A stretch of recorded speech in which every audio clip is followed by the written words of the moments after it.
Hello दोस्तों।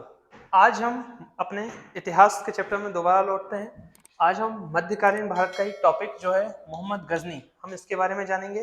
दोस्तों, जैसा कि मैंने आपको पहले भी कहा था, नॉर्थ और वेस्ट से आक्रमण होते हैं। पहला आक्रमण ईरानी था जो डेरियस ने किया था 518 में। ठीक है, अब उसी रास्ते से आता है मोहम्मद गजनी। तो इससे पहले हम एक अलग वीडियो बनाएंगे। ठीक है, इससे पहले जो है अरब ने आक्रमण किया था। अब ये तुर्क सरदार था, जो आजकल का तुर्की है ना, तुर्की ने अपना नाम तुर्की ये कर दिया है, तो ये वही एक सरदार है। ठीक है, तो आज हम जानते हैं मोहम्मद गजनी के बारे में।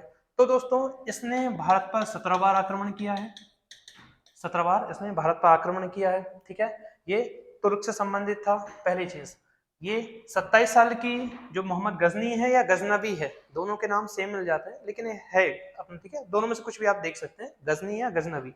तो मोहम्मद गजनी, इससे पहले गजनी में तीन राजा हुए, चौथा ये था गजनी।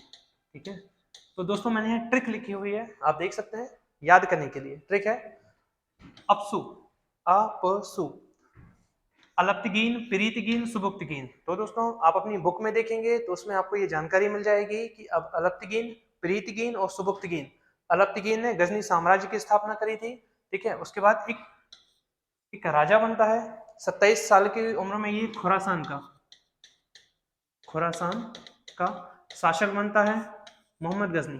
ठीक है, सुबुक्तगीन का बेटा होता है गजनी, ये भारत पर 17 बार आक्रमण करता है, ये तुर्क था। तो दोस्तों, कुछ चीजें थी जो गजनी के साथ पहली बार थी। क्या कि जैसे कि ये पहला फर्स्ट तुर्की था। ठीक है, दूसरी चीज, पहला ऐसा शासक था जिसने सुल्तान की उपाधि ली, सुल्तान। दोस्तों, आप देख पा रहे हैं, पहला ऐसा शासक था जिसने सुल्तान की उपाधि ली। ठीक है, पहला था जिसने जजिया कर लगाया। तो दोस्तों, पहला शासक था, तुर्की से था। ठीक है, इसलिए पहला तुर्की शासन था। भारत पे अब तुर्की लोग शासन कर रहे हैं। ठीक है, उसके बाद हालांकि शासन करने नहीं आता, ये आक्रमण करके धन संपदा लूट के वो चला गया था। ठीक, और ईसाई धर्म जो, सॉरी ईसाई नहीं, अपने इस्लाम धर्म का जो था, इसने प्रचार करना था। इसका दो काम इसके लक्ष्य थे। पहला शासक था जिसने सुल्तान की उपाधि ली, सुल्तान उपाधि।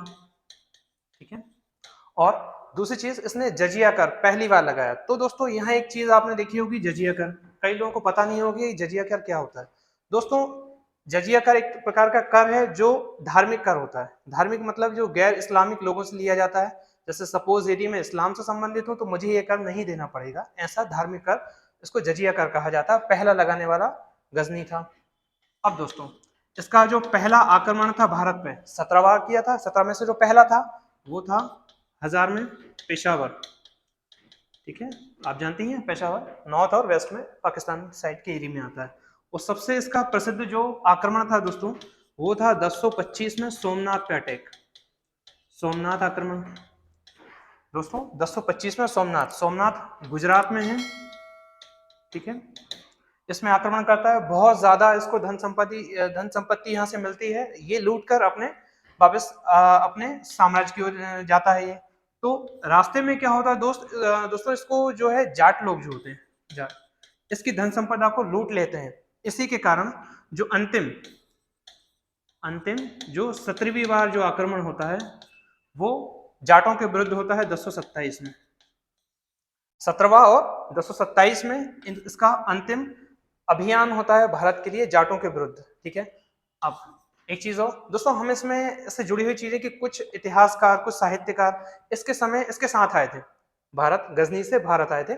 उसमें से उसको याद करने की ट्रिक मैं आपको बता रहा हूँ, कि उसको याद करने की ट्रिक के साथ मैं आपको ये चीज बता रहा हूँ। जैसे कि एक ट्रिक है फूफा। ठीक है, तो दोस्तों, दो ट्रिक हम इसमें जान चुके हैं, एक अपसु, अलप्तगीन, प्रीतिगीन और सुबुक्तगीन। उसके बाद गजनी, चौथा मोहम्मद गजनबी। अब ये अपने साथ फूफा जी को लेकर आया। इस तरीके से हम इसको याद कर सकते हैं। ये अपने साथ किसको लाया? फूफा जी। अब फूफा, इसको डिकोड करते हैं। फिरदौसी, जिसने शाहनामा नामक पुस्तक लिखी, शाहनामा। ठीक है, दूसरा उत्वी, तारीख यामिनी, तारीख यामिनी। ठीक है, फिरदौसी, उत्वी, फारूकी। और सबसे खास यहाँ है अलबरूनी। ठीक है दोस्तों, ये किताबें हैं शाहनामा, तारीख यामनी, इसने लिखी की तहकीक हिंद, तहकीक हिंद। इन सबसे भी इसके आक्रमण की जानकारी मिलती है कि कहाँ उसने कैसे आक्रमण किया, उस समय उनका राजा क्या था, कैसे इसकी कंडीशन है। इसने भारत के बारे में, भारत की भौगोलिक स्थिति के बारे में भी अलबरूनी ने इसने, इसका नाम था अबू रेहान, अबू रेहान। तो दोस्तों एक फाइनल हम दोबारा से इसका वो देखते हैं। अपसू हमने जाना, ये अपने फूफा जी के साथ आता है। फिरदौसी, उत्वी, फारूकी, अलबरूनी।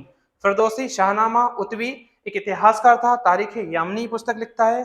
फिर एक फारूकी भी इसके साथ आया था, और एक अलबरूनी, अलबरूनी ज्यादा इंपॉर्टेंट है। ठीक है दोस्तों, गजनी। अब दोस्तों मिलते हैं अगले वीडियो में। Thank you.